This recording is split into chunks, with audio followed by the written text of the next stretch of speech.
Assalamualaikum warahmatullahi wabarakatuh. Selamat siang. Salam sejahtera untuk kita semua.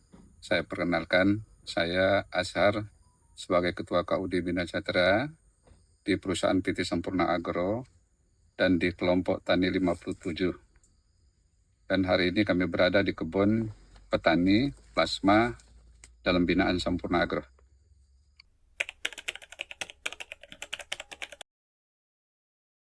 Jenis tanaman kami yang pilih yaitu Sriwijaya 5 Semiklon dan luas hamparan kami 1146,2 hektar dan wilayah yang kami tanam di kelompok 57. Dan usia tanaman hari ini masuk ke TM1 dan mulai tanam di tahun 2021.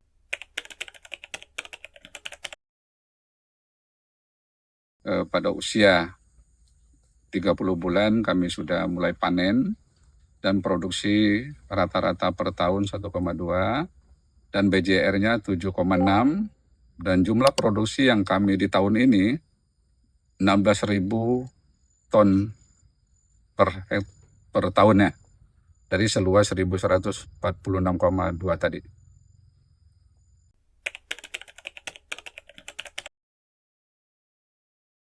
Perlakuan di perkebunan kami atau kelapa sawit yang ada kami, yaitu di saat TBM, itu kami melakukan pemupukan, perawatan, sanitasi, dan juga perbaikan-perbaikan di sekitar pokok, itu yang kami lakukan.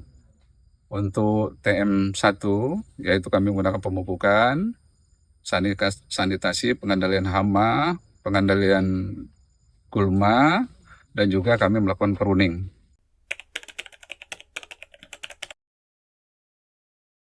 Di dalam kebun kelapa sawit ini ada perawatan, ada pemupukan.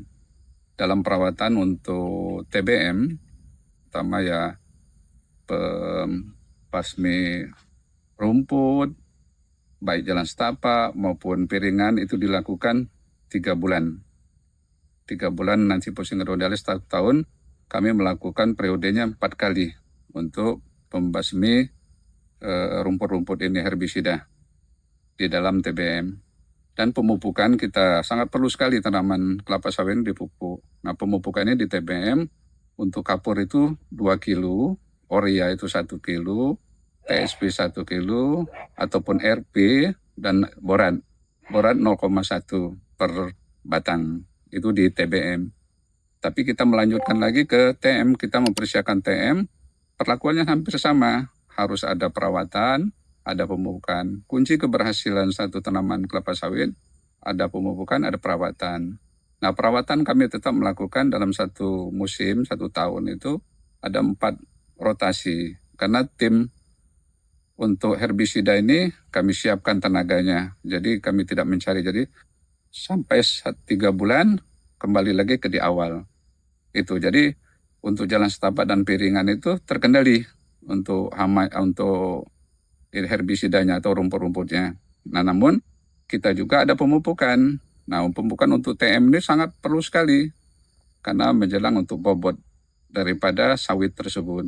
Nah, kita kalau bisa petani ini menghasilkan yang tinggi, yaitu kita pupuk kapur. Kapur itu sangat perlu karena kita untuk menstabilkan pH tanah. Kita mencarikan pH tanah itu supaya netral, 6-7. Nah, itu per batang kita lakukan 2 kilo. Dan ditambah selanjutnya dari kapur, sebaiknya kita pupuk TSP atau RP. TSP atau RP ini 2,5 kilo dalam 1 tahun itu. Nah, kita bagi nanti 2 semester. Dan selanjutnya kita Urea. Nah, ureanya 2,5 kilo juga dalam 1 tahun. Nah, selanjutnya kita menggunakan KCL karena KCL sangat perlu sekali untuk pokok, tanaman, akar, dan buahnya yang sangat padat nantinya.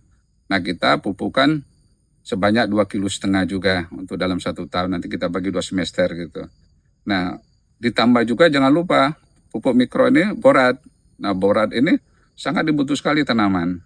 Nah, kita kalau bisa aplikasi boran ini menjelang 11, 12, bulan 12 itu baru kita masuk. Nah, dalam hal aplikasi kita harus lihat tepat waktunya, waktu ini musim hujan atau tidak. Nah, kita kalau bisa masuk di musim penghujan, yaitu di bulan 9 sampai bulan 12, nanti bulan 1 paling maksimal itu di April. Kalau bisa di April sudah selesai, di Maretnya kita sudah selesai dan pemupukan. Itu persiapan dari tanaman itu supaya menghasilkan yang terbaik. Kita contoh seperti kita dilihat di belakang saya ini, kita menggunakan SC5, SK5, dan luar biasa hasilnya, tergantung dari perawatan dan pemupukan kita.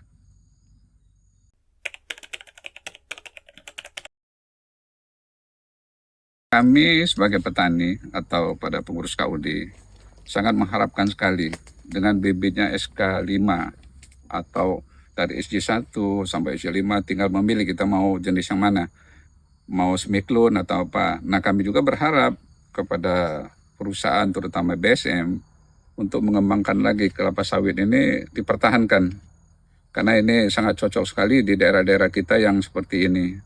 Jadi harapan kami benar-benar petani-petani ini, OSC ini cocok sekali di tanaman kita karena berlaku dari perawatan dan pemeliharaan tadi dengan pemupukan. Itu harapan kami.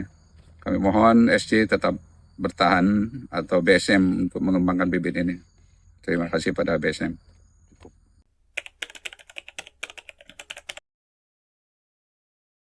Kami juga menghimbau pada petani-petani yang akan mengembangkan lahan yang baru, karena kami menggunakan bibit dari BSM, karena kami kerjasama dengan Sampurna Agro. Nah, kami menggunakan bibit Sriwijaya, baik Sriwijaya 1 sampai Sriwijaya 6 kalau sekarang, SK juga ada. Nah, tapi di kebun kami memilihnya SC5, SK5. Nah, kami mengharapkan teman-teman petani atau kelompok tani ataupun mandiri ingin mengembangkan, ya sebaiknya SC ini yang kita pilihkan. Bukan berarti yang lain tidak baik, baik semua. Tapi karena petani kami kemitraan dengan Sampurna, ya kami milih Sampurna. Kami harapkan para bapak-bapak tani ke depannya dengan harga yang cukup tinggi dan produksi yang cukup tinggi, ini membawa sejahtera. Terima kasih kepada pemerintah juga. Sampurna sudah membina kami sampai hari ini. Kami sudah bisa menikmatinya dari replanting selama 4 tahun. Semoga petani-petani seluruh Indonesia sukses sebagai petani sawit. Terima kasih pada pemerintah untuk Oki Sumatera Selatan. Kami KUD Bina Sejahtera beserta anggota puas dengan bibit Sriwijaya 5 semiklon.